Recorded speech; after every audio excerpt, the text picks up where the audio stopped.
Welcome to my video entitled Teacher Assessment of Nonverbal Cues, Students' Body Language Response. In this video, I'm going to tell you about the students' feedback which is obtained from their non-verbal responses. So it's specifically during teachers delivering of a lesson. There are basically two types of feedbacks that the teacher can get from the students. That is the verbal responses and the non-verbal responses. The verbal responses are in the form of words. They can be spoken or written. But when we are looking at the classroom situation, the learning in the classroom, students usually speak during a lesson. Non-verbal responses are as follows.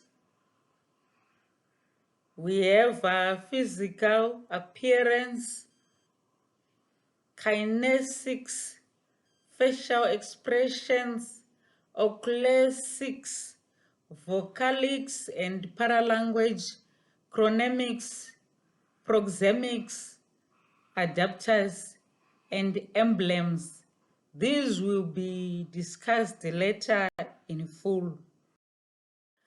There is the old adage which says, action speaks louder than words.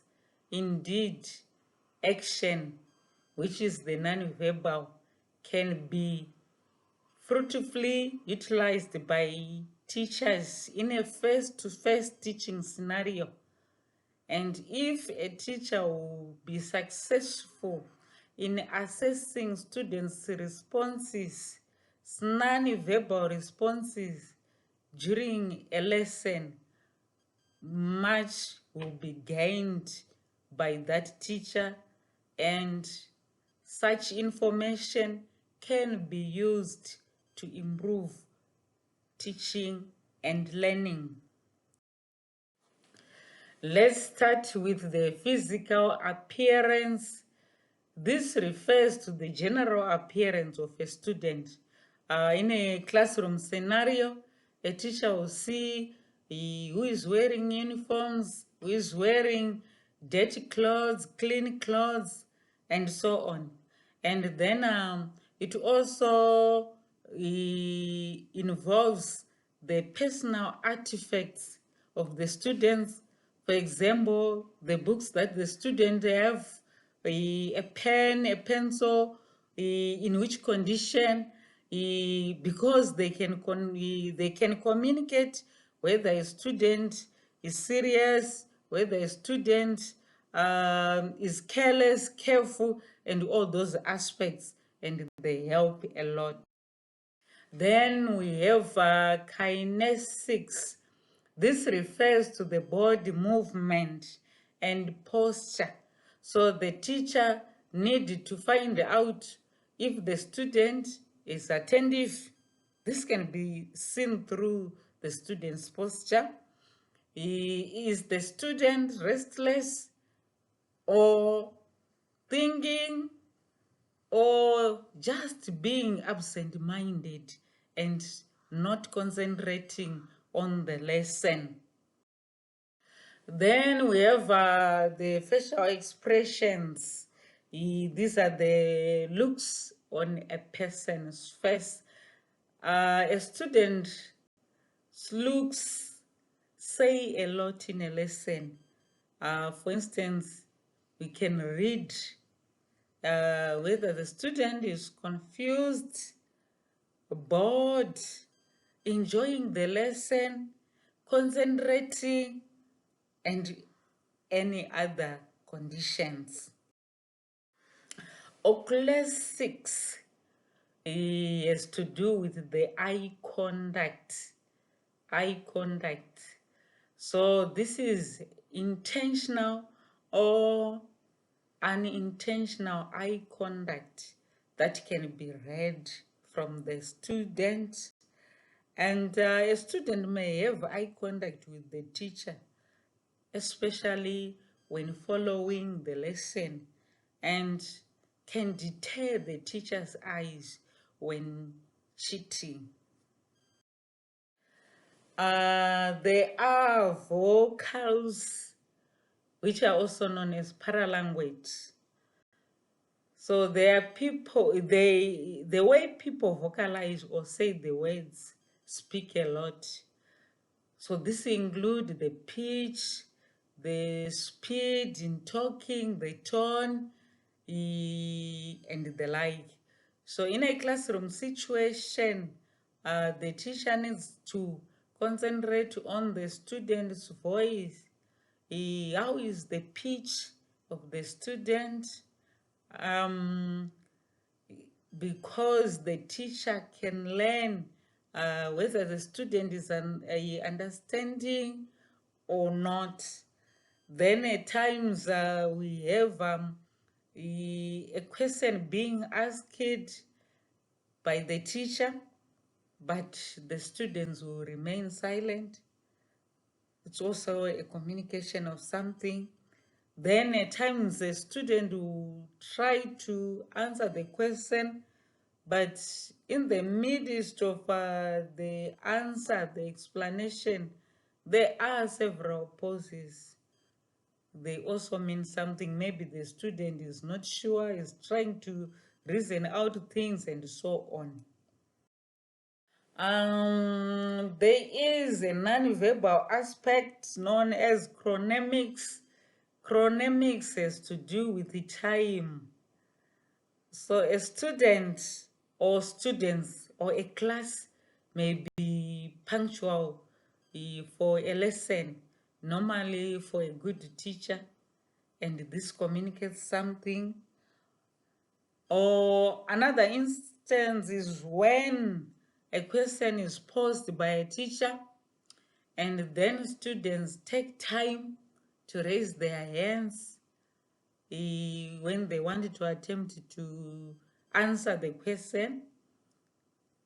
This is a sign of something, and then the teacher should not ignore anything because these are indicators of something. Then there's proxemics, which refers to space and the environment of that space, be it a classroom, wherever the lesson will be taking place. It also concerns with whether the space is enough for the students or the students are crowded, and the learning environment, how is it like? Are the temperatures friendly? Is there need to open the windows or to close them? Because all these has an impact on the students' participation in a lesson. Then there are the adapters. These are touching behaviors and movements that indicate internal states, for instance, anxiety, uneasiness, boredom, and the like. In a class, during a lesson, students may subconsciously click their pens, shake their legs, scratch, fidget, or at times they can even startle others by intentional coughs and threat clearing sounds. So all these are adapters, and the teacher should attach meaning to such. And then there are the emblems. These are the gestures with the specific agreed on meaning. For instance, when a student raises a hand, this means that the student as an answer or as something to say or wants to try, then on the contrary, if the hand is down, this may mean that the student is still thinking, or the student don't know the answer, or maybe the student is thinking on something else and is not even concentrating on what is happening. Then we have a teacher's response to students' cues. It means that the teacher has a way of responding to non-verbal cues because they are communications.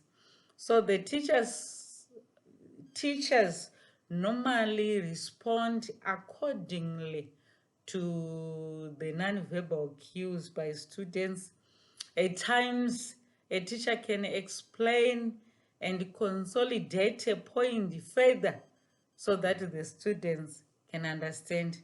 That means if they have shown that they don't understand, another time, a teacher may improve the teaching strategies, try to motivate the students, or even prompt them to contribute in class.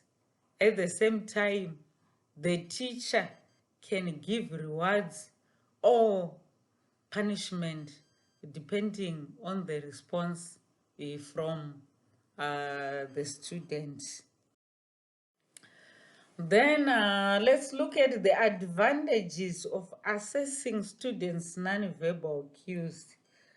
I'm saying that it is very important not to ignore the students' nonverbal cues during a lesson. These nonverbal cues need to be assessed, and then the teacher gets meaning from them and then respond accordingly. The advantages of doing so is that nonverbal cues never lie. As a result, the teacher will get the truth from the students.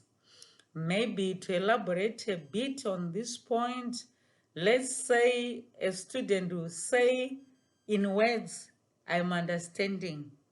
Yet the facial expression is showing that the student is not understanding. What the teacher needs to take for truth is the non-verbal communication, because it never lies. It just comes. It just occurs. Unlike speaking, where a student can decide to lie. The other advantage is that it gives quick feedback. It's like you're teaching, and then you see a student trying to hear what you are saying. Then automatically the teacher should act immediately by raising up the voice so that everyone can learn. You may think of other advantages that you can get as a teacher or any other person who is addressing people on the non-verbal cues, non-verbal communication from the lesson. Thank you for watching.